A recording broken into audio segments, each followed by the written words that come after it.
Secret identities have been a thing in the PR franchise. It's not handled all too well. I can go into arguments with their execution like Reader Knows the Rangers so they can easily attack their families. Not telling doesn't help them, but every so often we get an episode where the Rangers are caught off guard being found out. I'll be going through the worst to the best. There's some impactful episodes, family members find out, people change how they look at them, realizing what they must be going through, but then you have dumb episodes using this knowledge to exploit. Sometimes characters find out in the dumbest ways where it could have worked better, or my personal hated type, they find out and conveniently get their memories erased. Thanks goes to Robin Chan for the suggestion. If you have an idea or topic you'd like me to cover, leave a comment below. I might use it in a future video. Carlos on call. Of course this was going to be the worst episode on the list. I've complained about this all the time.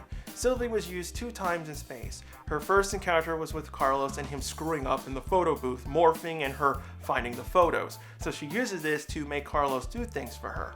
She's a spoiled brat. She has no justification for these actions. Her brother did die, he was going to go in space, so she lashed out on Carlos. That's not an excuse. It was worse because this episode took place as the second episode of the Psycho Ranger arc. We go from, oh my god, to what the freak. It had no purpose. Even the show admits it. There was no way in saving Sylvie. Then you start thinking about all the plot hole issues just needed to make this work. She doesn't even redeem herself with her second appearance. She just made Andros look bad. Very disappointing. Ghost of a Chance. This is the episode where Fran finds out what RJ and the others were running off for. Fran finding out was great. That's what I wanted from Bulk and Skull. The issue I have is the way she found out. Instead of following the Rangers, she just goes upstairs and sees them on RJ's TV screens.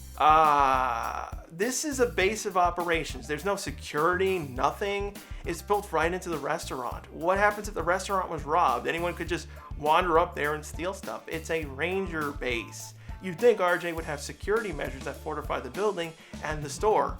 Cam had a palm scanner. I think it would have been more interesting if she had followed and got dragged into the situation, maybe being taken as a hostage or just endangered. It pulled me out of the moment. When is a Ranger not a Ranger? Yeah, Bulk and Skull finally find out after a year of nonsense, but then it gets all taken away. I've always said I wanted these two to know at some point. I do agree it wasn't good at this point of the series, but doing it during season 3, yeah. The only thing I hate is their memories being erased. What happens and what they do was the best part. Instead of going, yes, we did it, they saw the Rangers in bad shape. Their memories were gone, they're confused, they had no chance in stopping that monster. Bulk and Skull stepped up. Even though they're annoying and love to take credit, they save the day when they can, this being their first big moment, followed by the movie and countdown. If this had been moved somewhere in season 3 and they kept their memories, I would have loved to have seen what they could do with them. Imagine them getting around Lieutenant Stone while they're trying to help the Rangers out. Bodyguard In Blue. 2 years later, Time Force had their episode with a little girl that needed help. Holly was good. She was telling the truth. Her father got captured, but because she's little, no one wanted to believe her. Lucas is the one that doesn't have patience, so they don't work well together. But she was able to convince him everything was real. Lucas tried every which way not to morph into the Blue Ranger, but the team was delayed, she was targeted, he had no choice. These are my favorite type of superhero stories. You have 2 good intentions, but you gotta decide which one is more important. Second, they don't erase her memory. She knows who he is. Holly is intelligent and understanding to keep her mouth zipped. I wish she came back. Ninja Encounter Part 3. How do you get the new trio to find out who the Rangers are that's not in the traditional way of being honorable where Zordon picks them? I thought it was okay how everyone found out. Billy breathed in this gas, had no choice but to take his helmet off. What I liked though was that they weren't dumb. If Blue Ranger was Billy, then the other 2 were probably Tommy and Kim. They put everything together. What was also interesting, Zordon didn't mind they were found out. Of course, he made them take his oath to protect the Rangers, but they became allies, so we got to see something new. I wish other seasons did this. Shelby's father was the perfect one to find out who she was. It could have benefited the Rangers, having a release, new friends, so they don't feel like they get ignored. It's very tough. Spider-Man deals with this all the time. Not to mention, they help out on the sidelines, catching anything that the Rangers might miss, even evading Lord Zed, basic undercover work. Full exposure. One of the most heavily censored episodes of Time Force. I'm still mad this is one of the episodes I missed when it originally aired that one time uncensored, so I never got to see the original version. I didn't even see the episode till I got the DVD set. This easily could have been a story from Spider-Man, very similar. Katie was hired by this camera guy, Mitch, just to lug around this camera stuff while he needs to get photos of the Rangers unmasked.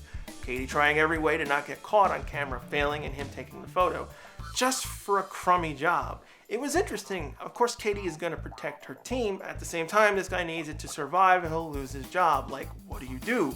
Even watching it, who do you root for? Katie's the star, but is it okay for him to lose his job? I can make an argument from Mitch's side. You're all from the future, ignoring us for a moment. You don't have anyone here. Yes, this would help him, but it could improve the situation where you can directly talk to the public, warn everyone about Rancic. Here's an argument for Katie's side. You're destroying people's lives by not being able to stay a secret and under Rancic's radar, which will compromise their ability to stop him, hurting the world and history itself.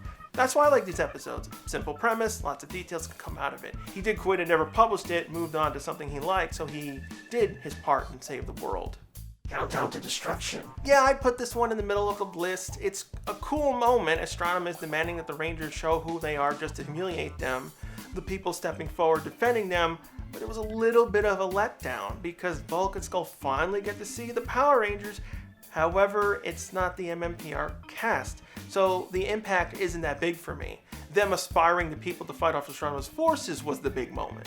If this had happened a little bit earlier in the season where Bulk and Skull got to ask them weird questions, like they try to drill them who was the mmpr Rangers, maybe this kicked in their lost memories, that would have been better. Eye of the Storm. On one hand, in Porter's eyes, Shane isn't going anywhere. He's just having fun skateboarding with that dead-end job. On the other, we know Shane. He's training to be a ninja master. You know he screws up, but he wants to complete that goal. We've seen him tackle insane amount of stuff. Monsters and disasters, but he can't say anything because of his oath. What do? Do you tell your brother so that he understands going against Sensei? Or do you keep it as a secret so your brother sees you as a bum, a loser, a failure? Well, you know you're making a difference. I don't even think Sensei could answer that one. It's personal.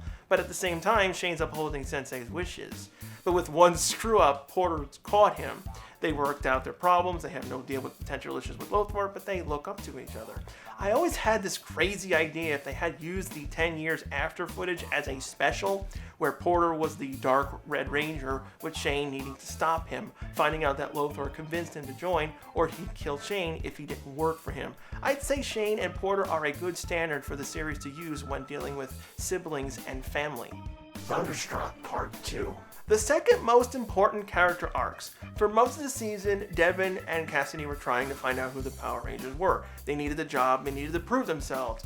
Cassidy really sucked with people, but thanks to Devin trying to date Ethan, and probably the times they got stuff dumped on them, convinced her not to do it. They had every right. She was being a reporter. You can't argue that.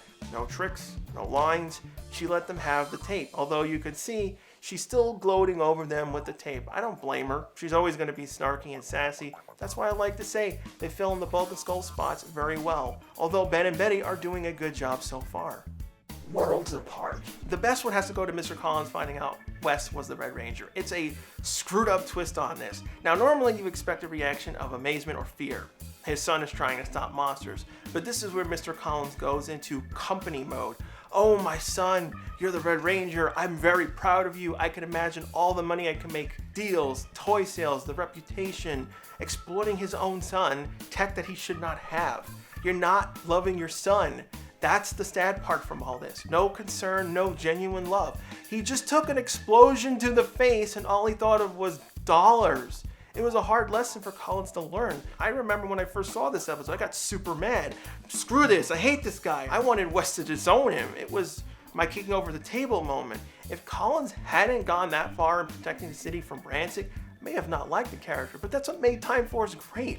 There's more episodes out there that dealt with this, like Alyssa's father and Kendall and Wild Force, Tommy's brother and Zeo, Briarwood's people, Leo's brother. The ones I picked were the most impactful, good or bad. What do you think was the worst secret identity reveal, the best one? New episodes Mondays, fan commentaries Tuesdays. Next week, a specific what-if story. What would the series be like if Zordon never gave the Rangers those rules?